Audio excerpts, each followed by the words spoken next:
सिर्फ पढ़ाई करने का मतलब ये नहीं होता कि आप रट लो किसी चीज को। पढ़ा जा रहा है, सिर्फ ये नहीं किताब ले लिया रटे जा रहा है। एलपीजी क्या है?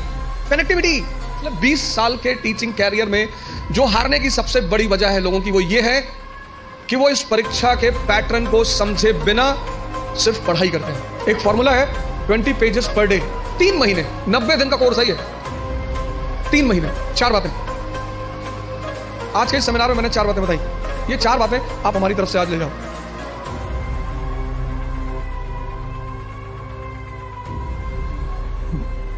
जय हिंद फ्रेंड्स।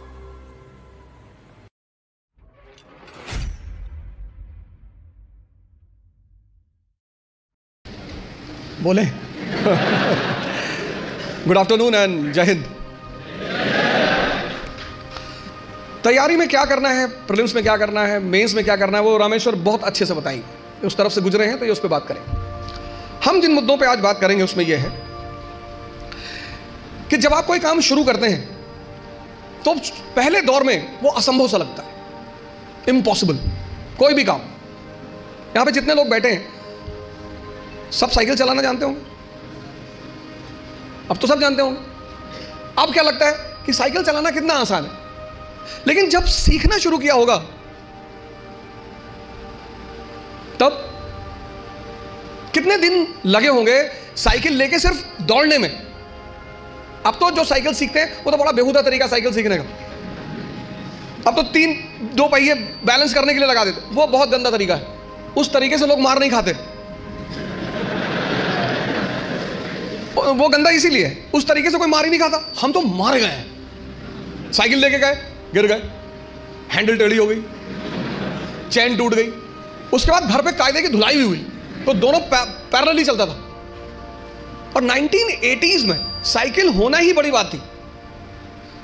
आज तो बड़ी हिकारत भरी नजर से साइकिल को देखा जाता है, लेकिन 1980 में साइकिल होना बहुत बड़ी बात। और साइकिल कोई देना नहीं चाहता था, उसका एक ही तरीका होता था कि आप लेकर भागो, बस आप वेट करो।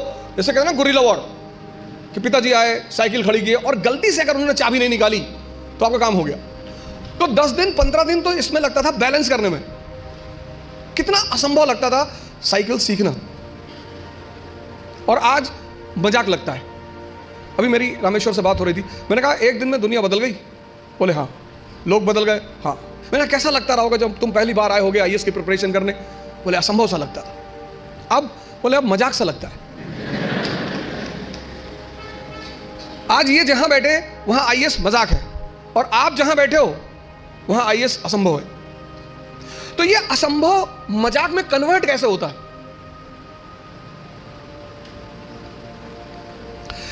एक लड़के ने, उसकी गर्लफ्रेंड की शादी हो रही थी। अरे हो जाती है यार शादी इसमें इतना। तो उस लड़के ने अपनी गर्लफ्रेंड से कहा कि कुछ निशानी दे दो जिसको मैं जिंदगी भर अपने पास रखूं। तो उस लड़की ने अपनी एक जूती निकाली, दे दिया।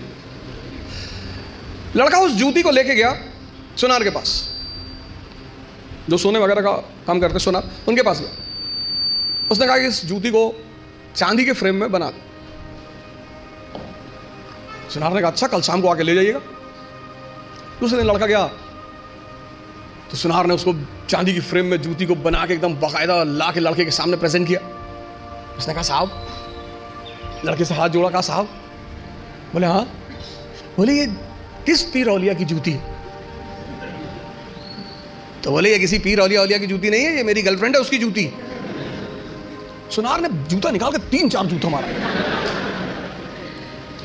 तो बदतमीज कहीं गए। लड़के ने क्या हुआ? कहा कल से मेरा पूरा खानदान इसको 20-20 बार चूमने जा रहा है कि किसी औलिया की जूती, औलिया की जूती, औलिया की जूती।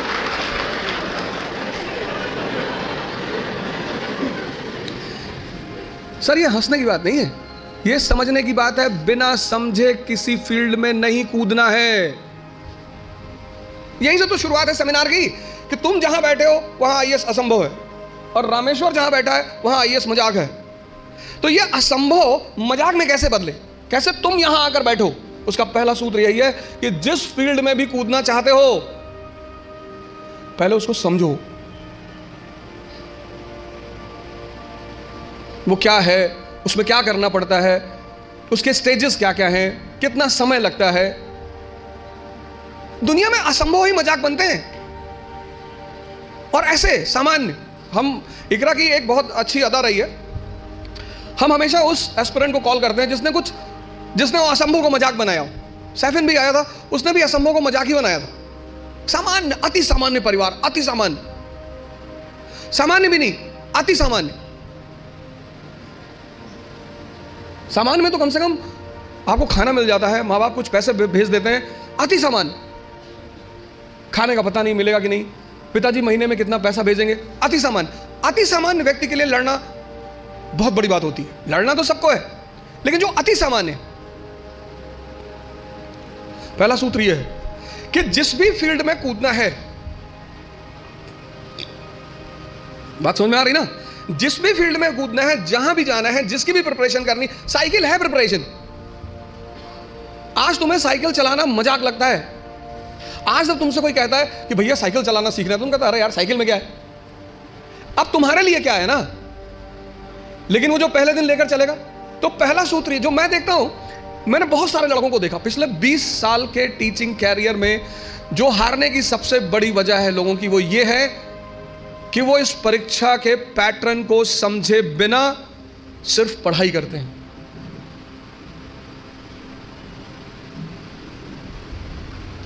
और हर चीज का एक तरीका है, और हर जगह कोई गुरु है।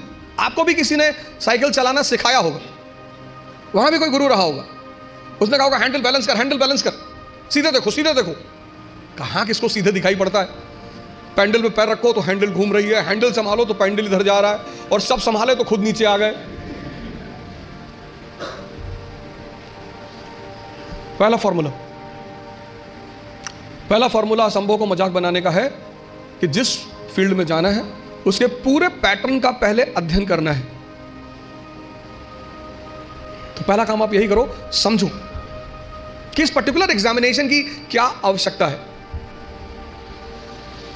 दूसरा, सेल्फ इंट्रोस्पेक्शन। आपकी क्षमता कितनी, आपकी ताकत कितनी, कम है बढ़ा लो। भाई पहले दिन जॉगिंग करने जाओगे तो 20 किलोमीटर करोगे, और 20 किलोमीटर कर लिए तो शाम को आईसीयू में मिलोगे। जब भी हम कोई काम शुरू करते हैं तो हमारा मन बड़ा एक्साइटमेंट में रहता है। जैसे बड़ी छोटा सा एग्जांपल है, जब हम स्कूल में थे और क्लास चेंज होती थी, ये 3rd से 4th में गए, तो जब 4th क्लास की किताबें आती थी नई नई, उस दिन पढ़ने का बड़ा मन करता था।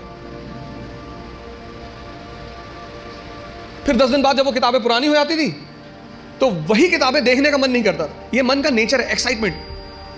नहीं बाइक घर में आई, खूब चलाए 3-4 दिन, बाद में देखने का मन ही नहीं किया। अपनी ताकत, क्षमता सबकी बराबर है, कोई कम यूज करता है, कोई ज्यादा यूज करता है।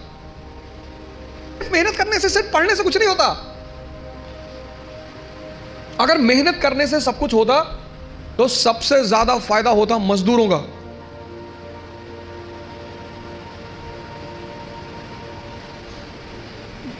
और राजा भी मेहनत करता है, मजदूर भी मेहनत करता है, मेहनत दोनों करते हैं। राजा की मेहनत छिप जाती है। क्यों छिप जाती है? क्योंकि वो फॉर्च्यूनर में चल रहा होता है, तो लोग उसकी मेहनत नहीं देख पाते, उसकी फॉर्च्यूनर देखते हैं,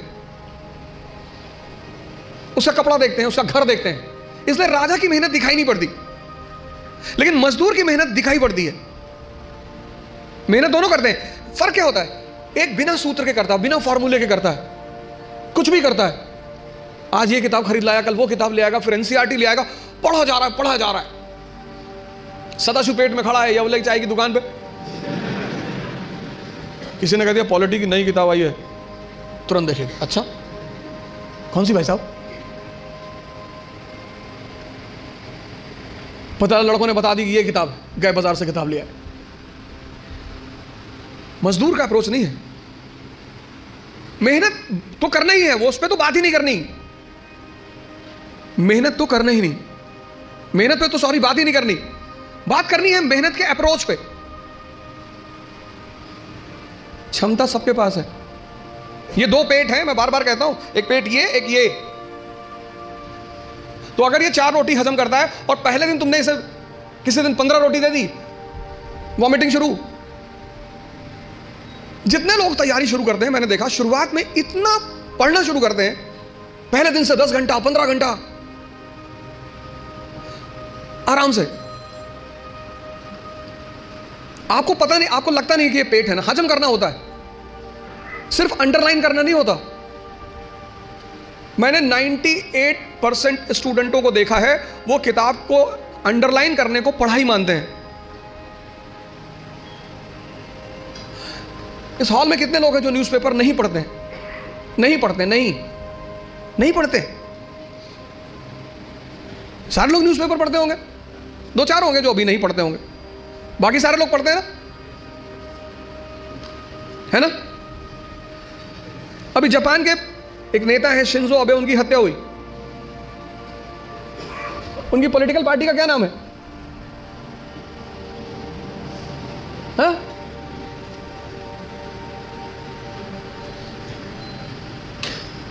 किसी को नहीं पता? अरे भैया, हफ्ते भर पहले की घटना है, पता ही नहीं, और अंडरलाइन किए होगे।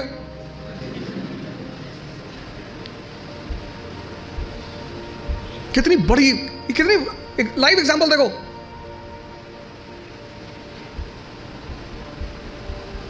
अपना स्व मूल्यांकन करना बहुत बड़ी बात होती है, सेल्फ इंट्रोस्पेक्शन। कभी कभी एहसास होता है हमें कि हम बहुत काम कर रहे हैं, कुछ होता नहीं उस वक्त। बात समझ में आ रही ना? इस क्षमता, यहां की जो डाइजेशन क्षमता है, ये दिखाई नहीं पड़ती ना, ये दिखाई पड़ता है।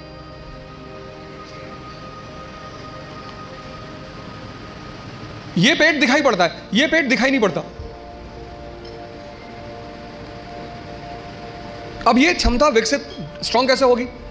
बड़ा प्यारा फॉर्मूला, सेकंड फॉर्मूला। क्षमता बढ़ानी है मन की, हजम करने की, बहुत प्यारा, जो कि फिर 98% लोग नहीं करते। तुम बिना सोचे पढ़ सकते हो, तुम बिना सोचे पढ़ सकते हो, बिना सोचे लिख नहीं सकते। एक फॉर्मूला है 20 पेजेस पर डे। आप लिखिए। आप किसी भी कोचिंग जाते हैं, कहीं भी जाते हैं, कोई टॉपिक खत्म होता है, उस टॉपिक को आप कम से कम 5 बार लिखिए। आप पढ़ने की आदत छोड़िए, लिखना शुरू करिए। जितना आप लिखेंगे उतना सोचने की क्षमता या हजम करने की क्षमता डेवलप होगी। भाई पहले दिन जॉगिंग करने गए, 2 किलोमीटर गए, 5 दिन 6 दिन 2 किलोमीटर जाते रहे, फिर 10वें दिन 5 किलोमीटर, क्षमता बढ़ी ना? एक दिन में नहीं बढ़ेगी। यह दूसरा फॉर्मूला है। अपनी इंटरनल क्षमता को बढ़ाओ।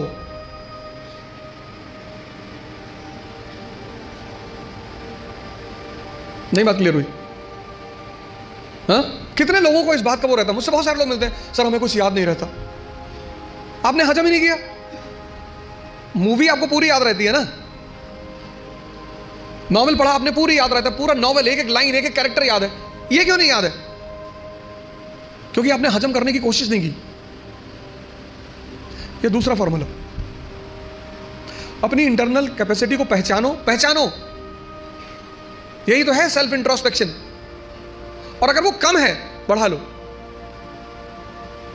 3 महीने, 90 दिन का कोर्स है ये। 3 महीने 3 महीने अगर 20 पेजेस लिख ले गए तो तुम बिलीव नहीं करोगे कि तुम्हारे सोचने की क्षमता कितनी डेवलप हो जाएगी, हजम करने की क्षमता कितनी डेवलप हो जाएगी। ये दूसरी चीज, अपना मूल्यांकन, अपनी ताकत को समझना कि मेरा पोटेंशियल लेवल क्या है।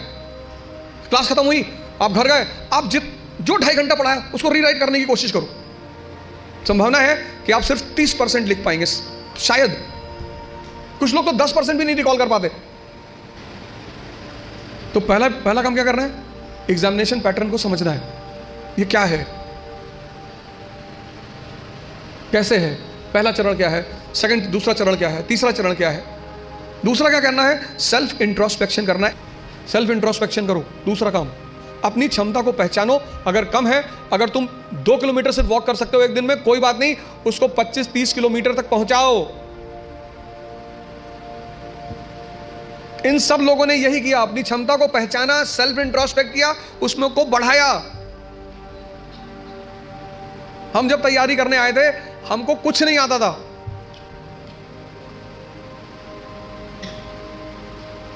ऐसा नहीं कि तुम्हारे साथ ये सब चीजें हो रही हैं।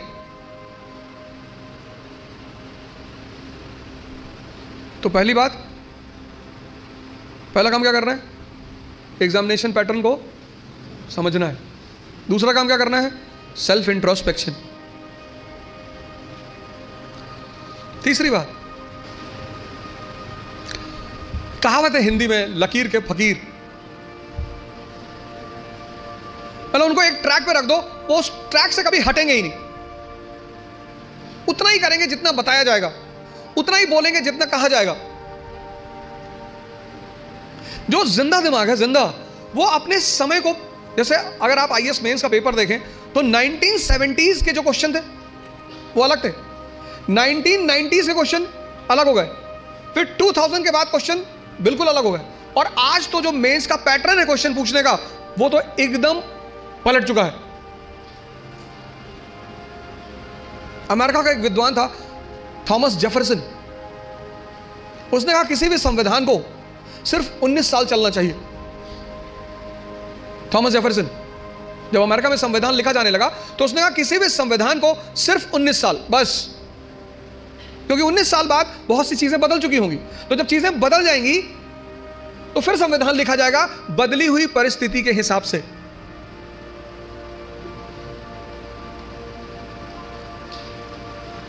गावस्कर किसी जमाने में क्रिकेट के सुपरस्टार थे, गावस्कर को रिप्लेस किया सचिन तेंदुलकर ने, सचिन तेंदुलकर को रिप्लेस किया विराट कोहली ने, अब विराट कोहली को भी कोई रिप्लेस करेगा। समय की जो सबसे बड़ी चीज है वो है change. Change is the law of nature. और जो चेंज को नहीं समझेगा, सिर्फ पढ़ाई करने का मतलब ये नहीं होता कि आप रट लो किसी चीज को। तीसरी सबसे बड़ी चीज ये है कि तुम्हारी जो समय है, सिचुएशन, परिस्थिति, इकोनॉमी, सोसाइटी, पॉलिटी, और सब इंटरकनेक्टेड है। स्कूल में हम क्या करते हैं? सबको सेग्रीगेट करके पढ़ते हैं, अलग अलग, लेकिन सिविल सर्विस में सब एक दूसरे से जुड़े हुए हैं।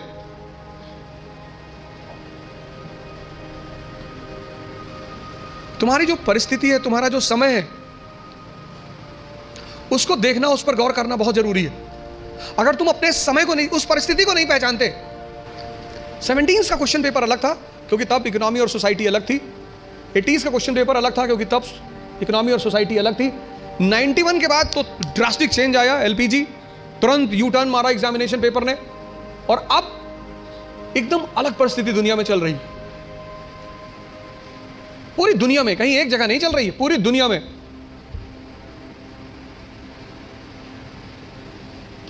ये तीसरी चीज है, अपना समय। सिर्फ ये नहीं किताब ले लिया रटे जा रहा है, एलपीजी क्या है, connectivity. Bharat unity in diversity का देश है, आज से नहीं, प्राचीन काल से।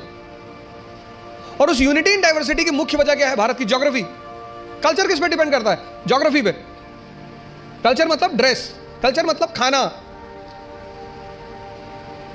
कश्मीर का हिंदू और तमिलनाडु का हिंदू, दोनों के ड्रेसिंग सेंस अलग अलग होंगे क्योंकि दोनों की ज्योग्राफी अलग अलग है। गुजरात का मुसलमान और नॉर्थ ईस्ट का मुसलमान, दोनों का ड्रेसिंग सेंस अलग अलग होंगे, और खाना भी अलग अलग होगा। तो अशोक को, जैसे आज हिंदू मुस्लिम ईसाई के बीच तनाव है, ऐसे अशोक को बुद्ध, ब्राह्मण और जैनों के बीच तनाव का सामना करना पड़ा। और टेंशन चाहे फैमिली में हो या राष्ट्र में, विनाश करती है। जो तुम आज सिचुएशन देख रहे हो, ये सिचुएशन अशोक के सामने भी थी, तभी तो हम उसे द ग्रेट कहते हैं, जिसको समझ में आ रहा हो। और फिर वो धम्म की नीति का प्रतिपादन, पॉलिसी ऑफ धम्म, और उस पॉलिसी ऑफ धम्म में वो कहता है सार वृद्धि, कि प्रत्येक व्यक्ति को हर धर्म के बेसिक सिद्धांत को समझना चाहिए। और किसी भी धर्म का बेसिक सिद्धांत, वो चाहे इस्लाम हो, चाहे हिंदुइज्म हो, चाहे क्रिश्चियनिटी हो, बेसिक सिद्धांत किसी भी धर्म में कोई अंतर नहीं है। बेसिक सिद्धांत इस्लाम, क्रिश्चियनिटी, इसी में तो दाराशिकों ने किताब लिखी थी, Majmaul Bahrain, the meeting of two oceans, Islam and Hinduism. वो जो अशोक के समय परिस्थिति थी, बुद्धिस्ट, ब्राह्मण और जैनों के बीच तनाव, वही परिस्थिति मेडिवल इंडिया में अकबर के सामने थी। हिंदू, मुसलमान और फिर उनके विभिन्न डिफरेंट सेक्ट्स, संप्रदाय, शिया, सुन्नी, शैवाइट, वैष्णवाइट। तो उसने भी फिर कहा कि नहीं नहीं, इस तनाव को कम करना है तो तौहीद इलाही, तौहीद इलाही। अब जब तुम मेंस में आंसर लिखते हो तो तुम्हें यह कंपैरिजन दिखाना पड़ेगा। वो जो तुम्हारा एग्जामिनी है ना, उसको पता लगना चाहिए कि यार इसने हिस्ट्री से सीखा है। India is a country of unity in diversity. आज कोई हम इस समस्या से परेशान नहीं है, पहले से। और जब जब हम इस समस्या से परेशान हुए, हमारे पास सॉल्यूशन था।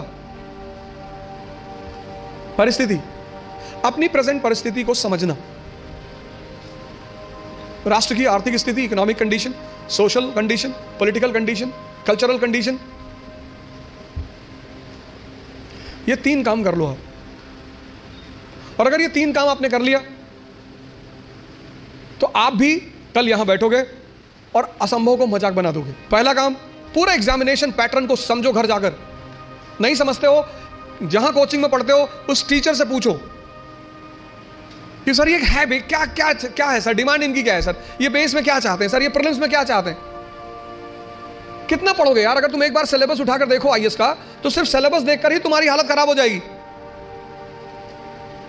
कोई तो फॉर्मूला होगा जो इन लोगों ने फॉलो किया होगा और प्रीलिम्स निकला। इस दुनिया में हर कोई भी आदमी ओमनीसिएंट नहीं है। अभी आप हमसे 4 क्वेश्चन पूछ लो, हो सकता है मैं ही जवाब ना दे पाऊं। दूसरा, सेल्फ इंट्रोस्पेक्शन करो, अपनी क्षमता को चेक करो। और तीसरा, अपनी परिस्थिति को समझो। इन सबके साथ, ये 3 बातें क्लियर हुई ना, इन सबके साथ जो चौथी बात, जो मतलब मुझे बोलना ही होता, जीवन मतलब युद्ध, ये लास्ट बात। या तो आप हंस हंस के लड़ोगे या रो रो के लड़ोगे।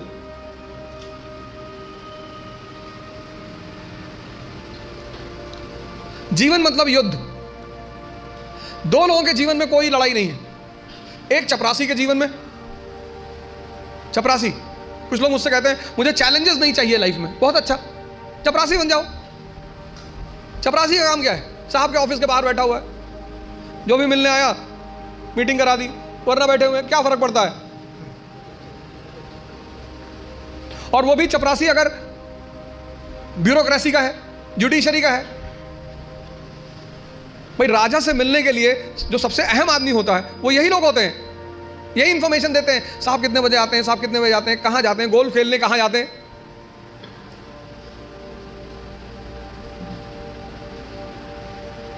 और या फिर जो लोग हरिद्वार चले गए, जिन्होंने कहा भैया हमें नहीं बनना आईएएस, हमें प्रधानमंत्री नहीं बनना, हमें कुछ बनना ही नहीं। आज आप गेरुआ पहन लो, आज आपके जीवन की सारी चुनौती खत्म, क्योंकि आपने मान लिया कि आप इस जीवन की लड़ाई में शामिल नहीं हो। लेकिन जीवन का मजा भी तो यही है। और करना क्या है? तो जब लड़ना है, जब ये पता है कि लड़ना है, युवा मतलब शक्ति। भारत आज एक दुनिया का ऐसा देश है जिसके पास सबसे ज्यादा युवा हैं। और भारत आज दुनिया का एक ऐसा देश है जिसके युवा सबसे ज्यादा डिप्रेशन में है। और जीवन की लड़ाई में 2 ताकतें बहुत काम आएंगी, एक मन की और एक शरीर की। तुम जब भी ऊपर उठोगे तो ये ग्रेविटी तुम्हें नीचे खींचेगी ना, ऐसा समाज की ग्रेविटी है। हम जब आईएएस की तैयारी करने गए तो हमारे गांव में हर आदमी, मतलब एक साहब तो हंसना शुरू किया उन्होंने, और हंसते हंसते गिर गए वो। उन्होंने हमसे पूछा दिल्ली क्यों जा रहे हो? अब मेरा दिमाग खराब था, मैंने कह दिया मैं आईएएस की तैयारी। बोले आईएएस? फिर वो हंसने लगे और हंसते हंसते वो गिर गए। और उस हंसी का इतना रोल रहा मेरे जीवन में, मतलब उस हंसी ने मुझे एकदम मजबूत कर दिया था कि अब आईएएस ही बनना है। उस दिन मुझे एहसास हुआ कि महाभारत क्यों हुई। आपको कोई डांट दे उतना बुरा नहीं लगता, आपको कोई भगा दे बुरा नहीं लगता, जब लोग हंसते हैं ना तब बहुत दर्द होता है। लेकिन मेरे पिताजी ने मुझसे कहा कि आईएएस प्रधानमंत्री बनने वाले आदमी। अरे मैंने कहा यार क्यों चढ़ा रहे हो फालतू में। भगवान का आशीर्वाद से आज भी हमारे साथ हैं, और मैं अगर उनसे कोई भी बात कहता हूँ तो तुम्हारे लिए तो कल ही कर लोगे। तो मैंने कहा सोच रहा है हवाई जहाज खरीद लो। अरे ने कहा भैया जी लेने दो। लेकिन उन्हीं की वजह से मतलब आज जहां भी मैं हूं उसमें सबसे ज्यादा योगदान मेरे पिताजी का है।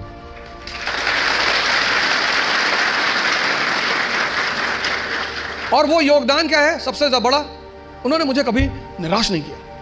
हमेशा हर चीज में अरे तुमसे क्यों नहीं होगा, तुम ही करो।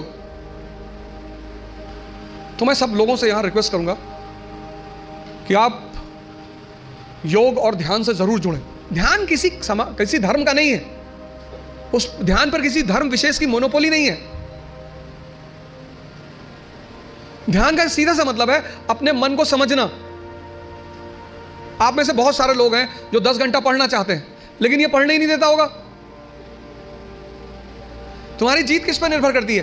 अगर इससे तुम्हारी दोस्ती हो गई और तुम जो करना चाहते हो उसमें ये तुम्हें सपोर्ट करने लगा, या तुम उठे सुबह तुमने डिसाइड किया कि आज मैं 4 घंटे पढ़ूंगा और तुम्हारा मन तुम्हारे साथ बैठ गया और 8 घंटे बीत गए तुम्हें पता ही नहीं चला, वही तो ब्लेसिंग है।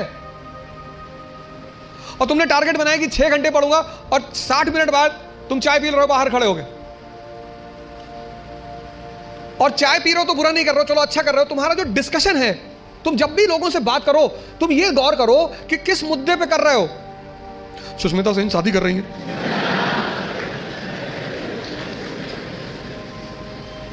तुम्हारा चाय पीना भी बुरा नहीं है, तुम्हारा डिस्कशन करना भी बुरा नहीं है। बुरा है तुम्हारा मुद्दा।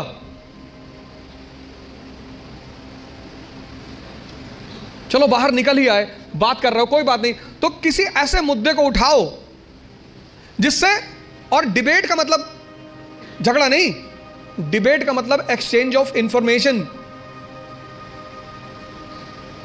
पूरी जिंदगी तुम ये कभी नहीं कह पाओगे कि अब मुझे सब कुछ आता है, और जिस दिन तुमने ये कह दिया किसी मेंटल हॉस्पिटल जरूर चले जाना।